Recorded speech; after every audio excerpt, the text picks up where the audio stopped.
Hello, everyone. And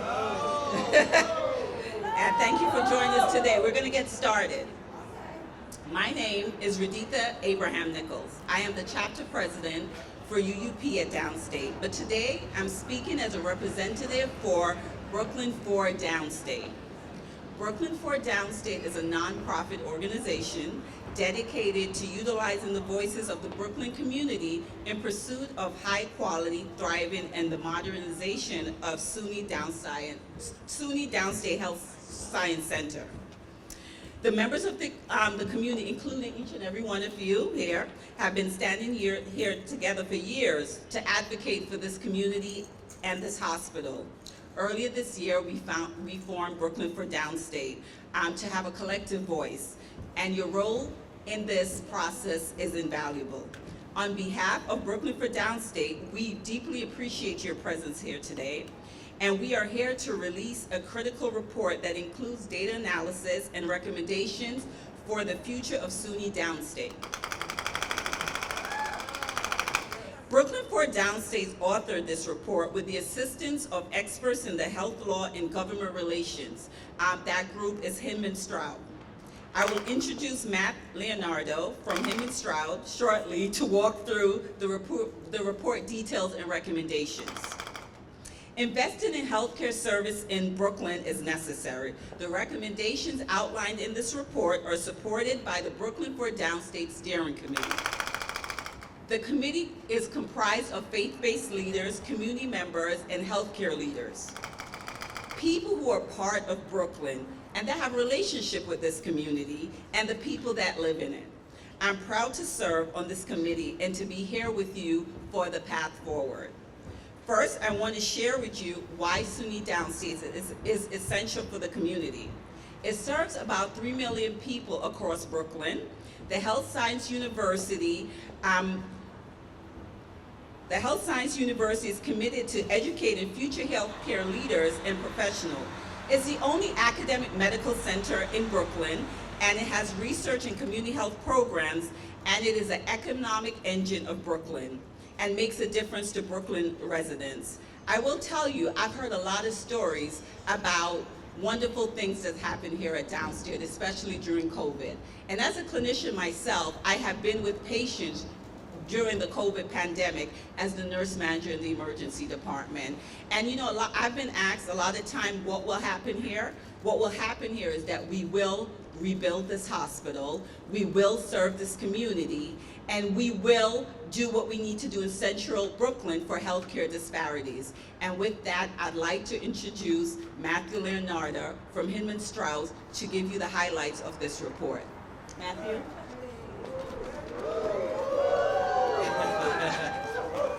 Never been cheered before. Thank you, Raditha, for that introduction. As Raditha noted, we conducted a data analysis of the current and future community need for healthcare services for the residents of this community. We had to examine a number of demographic data points. We utilized public and proprietary data sets. And we used those data points to inform a set of recommendations for the future of SUNY Downstate. The most critical takeaway from the report is that the closure or reduction of services for SUNY Downstate will have negative healthcare consequences for the residents of this community. I think that's the most important thing. There are, from the data, a number of points both structurally and demographically. First, I think it's important to understand that there are a number of demographic challenges, chronic conditions that lead to poor health outcomes currently and will only worsen over the next few years, or are projected to worsen over the next few years. The reason that's important is that that informs us about the number and types of services that we need to have in this community. Secondly, there's a lot of structural challenges to delivering healthcare services in this community. First and foremost, there is a very high uninsured rate. There is a number of people, a higher than average number of people on Medicaid. And although SUNY Downstate is surrounded, in a sense, by other hospitals, particularly Kings County. The current providers are either at or beyond capacity to deliver those healthcare services. So there's a very critical and strong need for SUNY Downstate to continue performing healthcare services. At the same time, this report recognizes that the future of SUNY Downstate will not be a mirror of the past. So, that being said, one of the first recommendations we have for SUNY Downstate's future is reducing the bed capacity. SUNY Downstate is currently licensed for 342 beds. We believe that that number should be roughly 250. That will improve efficiencies and align core competencies in a way that will improve the financial viability and delivery of healthcare services. We believe that the structure and physical plant of SUNY Downstate needs renovation in particular service areas. Among those, the emergency department. If you look at other hospitals in the area, one way we can measure how well they're performing is through wait times at the emergency room. Kings County has a wait time of 9 hours in its emergency room. It loses nearly 10% of its patients because they fail to receive care. Other hospitals in the region range from 3 to 6 hours. Improving the physical space of the emergency department, adding things like an observation unit, and exploring other lines of service like pediatric and adult trauma centers will lead to greater financial sustainability for SUNY Downstate. Other areas that need physical improvement include maternal and OBGYN services. Currently, Downstate lacks single occupancy rooms, which is a really significant challenge for new mothers. Obviously giving birth is a very private enterprise. Having to walk down the hall to utilize the bathroom, not having a private space for you and your family has led to a degradation of services in the facility. At the same time, we want to renovate. While we want to renovate the current space, we also believe that we need to make investments in other service lines. So, SUNY Downstate previously had a cardiothoracic surgery center. We need to rebuild that program because it's a critical component to the financial viability of the facility. Likewise, there is a tremendous and continuing need for oncology services. We recommend SUNY Downstate exploring establishing oncology services here, which will complement other providers in the area. Finally, I myself am of the opinion that data tells a story, and what this report is meant to do is provide critical context for the data points. Sometimes you need that context, other times the data speaks clearly on its own. SUNY Downstate has the only transplant services in Brooklyn. So the closure of SUNY Downstate would likely lead to the loss of transplant services, not just for this community, but for the entire borough. So we need to reinvigorate the kidney transplant program, which reduces strain on dialysis centers and provides life-saving treatments. As I said earlier, the future of SUNY Downstate is not going to be an exact mirror of the past. Our report recommends that we transition some services to outpatient and preventative care. That is the future of healthcare overall. That is certainly going to be a part of SUNY Downstate's transformation. The report recommends we establish new urgent care and ambulatory surgery centers to manage non-emergency cases and reduce the overall burden on the emergency department. Last, we think that in partnership with the hospital and maintaining inpatient services, we also need to bring additional outpatient services to the community to focus on chronic conditions such as diabetes, cardiovascular disease, stroke prevention, and maternal care. And hopefully that suite of services, focusing both on maintaining inpatient space and creating additional outpatient services will transform and maintain the critical services needed for the community.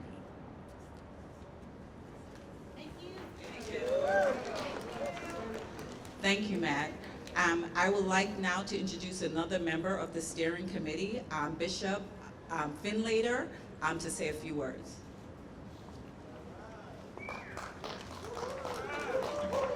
Good afternoon, everyone. Good afternoon. Matt, thank you for the report.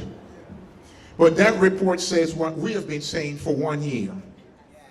That report says that this institution is vitally important to this community. That report says that we need to invest in the infrastructure of SUNY Downstate Medical Center. That report says that if this hospital is allowed to close, it will have a negative effect on the community and the health of this community.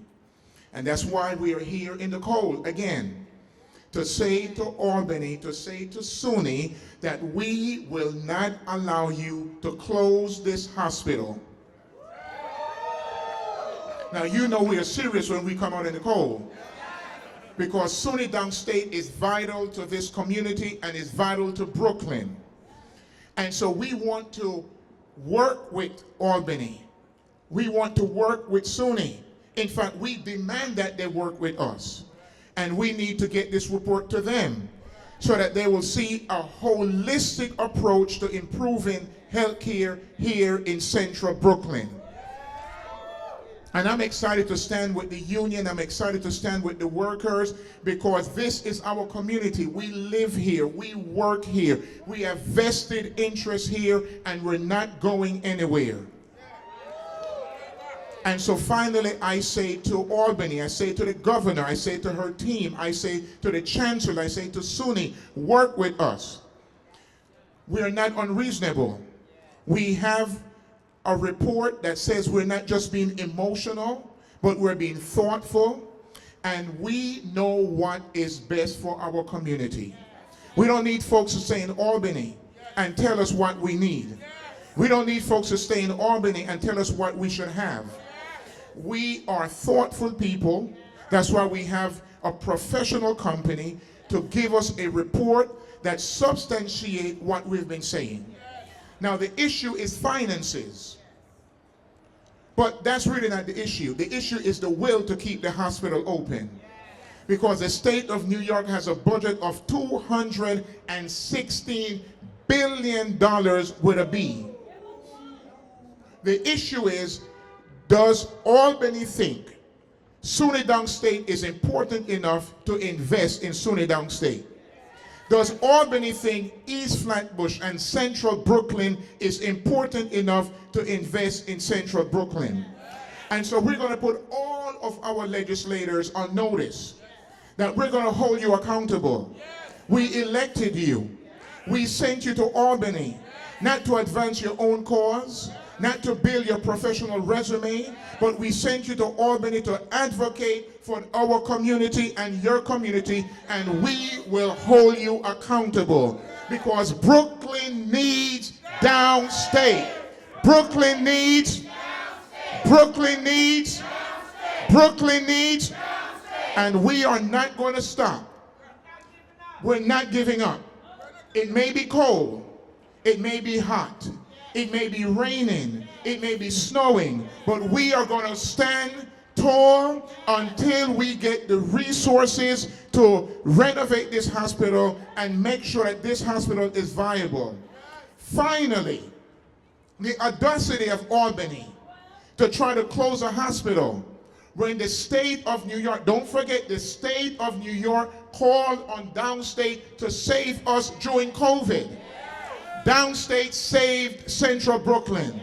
Now it's time for Albany to save Downstate. And to the workers, I'll say to you, as I say every time I'm here, you're not standing alone. We're standing with you, because Brooklyn needs Downstate.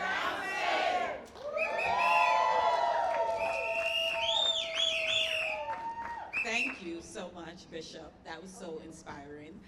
Next, I'd like to call Cynthia Walker.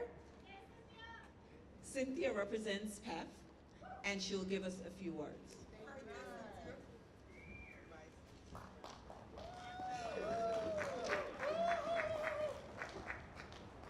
Well, we're out here in the cold, like Bishop said, and we're here for a reason.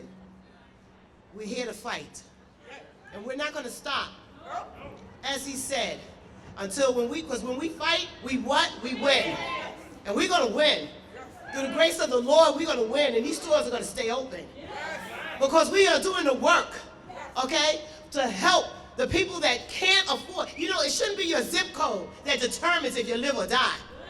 It shouldn't be a zip code that determines if you're going to get how much good health you're going to get or good health care. Your zip code shouldn't determine if you're going to have a positive health care outcome. Okay? We're human beings. We all get sick. We all deserve health care and good health care. I don't know what's going on with closing hospitals. We've closed so many hospitals. We still want to close more? The population is growing, right? And we want to still close hospitals. It doesn't make any sense. My name is Cynthia Walker. I'm an RN at SUNY Downstate Medical Center, Telemetry Cardiac Unit, the heart of Brooklyn, for 19 years. I'm a union delegate, division secretary, statewide nursing committee member, and served as a member on the PEF contract team under the leadership of President Wayne Spence, PEF officers, and executive board. I stand here with you today in order to maintain the operation of SUNY Downstate Medical Center as a freestanding, state-operated SUNY hospital in its current location in this community. Not across the street in a wing, but here. Okay? This location we need funding for the infrastructure in SUNY Downstate. You know why they said, it's dilapidated, you know why? They never put the funding all these years into the hospital of renovating and properly taking care of the maintenance of this hospital. So we have an advisory board now that's over the funding, that's advocating for the funding. When the funding is here, and we're gonna get that funding, they're going to sit at the table with the board of trustees here to determine how the money is going to be. They're going to advise how the money is going to be spent. It's not just going to be given and then nobody knows what happens to it after a while. It just disappears. Okay, we're not going to continue to say, where's the money? We're going to have a seat at the table to determine how the money is distributed. Our community voices and activisms have made it clear that we need Downstate, and we will not accept its closure, relocation to a wing at Kings County, or the outsourcing of any inpatient or outpatient services to neighboring hospitals. SUNY Downstate is essential to our community. It's our hospital in our community. It is essential to invest and infuse SUNY Downstate with $850 million or $1 billion in New York State funding to address outstanding health inequities and disparities in our community, and for infrastructure that definitely needs to be totally revamped, okay? SUNY Downstate Medical Center serves the residents of Central Brooklyn, which is the birthplace of the world-renowned MRI. SUNY Downstate is the only kidney transplant center in Brooklyn. So imagine you don't have this here. Where are you gonna go? Okay, you're gonna go in Manhattan? Where are you gonna go? Dedicated to delivering core services including level 2 trauma care and related services, cardiac care, maternity, pediatric, as well as emergency services, which there are more than now 62,000 Brooklynites who visit the ER each year. There's an increased use of the ER room, up to 26% in Brooklyn hospitals through the years of 2023. I don't know where they got their numbers that patient care, patients are dwindling, the numbers are dwindling here, because the data shows different, as reflected. Up to a 39.5% at University Hospital in the same period of increase of patients. SUNY Downstate Medical Center also serves more than 12,000 inpatient and 300,000 outpatient clinics each year. SUNY Downstate Medical has faced financial hardship due to the nature of the population it serves, including uninsured, underinsured, and undocumented individuals, with 20% of the population in Brooklyn living in poverty, according to the U.S. Census Bureau. SUNY Downstate ranks number 4 among the U.S. top medical schools for training. We've got the next generation of physicians and healthcare professionals here, many who actually live and work in the community. The state pays for Medicaid-eligible patients in their hospital care in Brooklyn under managed Medicaid. The state sets the payment rates, right, for the hospitals and pays University Hospital and Kings County less than, for example, private sectors. for the same services. SUNY Downstate Medical Center needs a long-term sustainability plan, a redevelopment, a revamp of the infrastructure, and vision to develop and achieve a transparent, community-driven process that includes all affected stakeholders, with the goal is to guarantee the continuation and revitalization of this gem that we call SUNY Downstate Medical Center, with who provides vital contributions to the health and well-being of the residents of Central Brooklyn that we definitely need and deserve. Thank you. Thank you so much, Cynthia. And next, we have another member of the Brooklyn for Downstate Steering Committee, Rabbi Eli Cohen, and he will give us a few words. All right, everyone. It's great to be here. Unfortunately, we have to get out on the street to tell our story. I guess it's not been heard yet, but we come back again and again. But the message is the same. We have here a very, very precious gem. A place of training, a place of healing, a place of learning, a place where good things come out when people recover from illness, give birth to new babies, and all the other wonderful things that happen right here at SUNY Downstate. And it's so important, it's so essential that these services be preserved. And I'm sure other speakers will go into the details or have gone into the details of what unique services this institution provides to this community. Unique services that are not available elsewhere. And not to mention the fact that as the healthcare landscape shrinks, it's longer waiting times, it's more overcrowded emergency rooms, and just to take another place offline, and such a place like Downstate it'll be a tragedy. It would be a tragedy. So I'm here to lend my voice. I'm working together with the other members of the steering committee. We need to see this university hospital not only survive, but thrive and grow and provide the kind of services that it can to this community. Thank you. Okay, thank you, Rabbi Cohen. So you've heard from members of the steering committee, you've heard from PEF, you've heard from me in my dual role, and the hope is the next time we're here gathering is because we're breaking foundation on our new facility and creating a new infrastructure where Downstate can thrive in Central Brooklyn, because that's the plan. So Matt delivered all the parts of the report that we put out. Are there any questions? Is there any questions for us? With that being said, we'll close out this press conference. Thank you, everybody.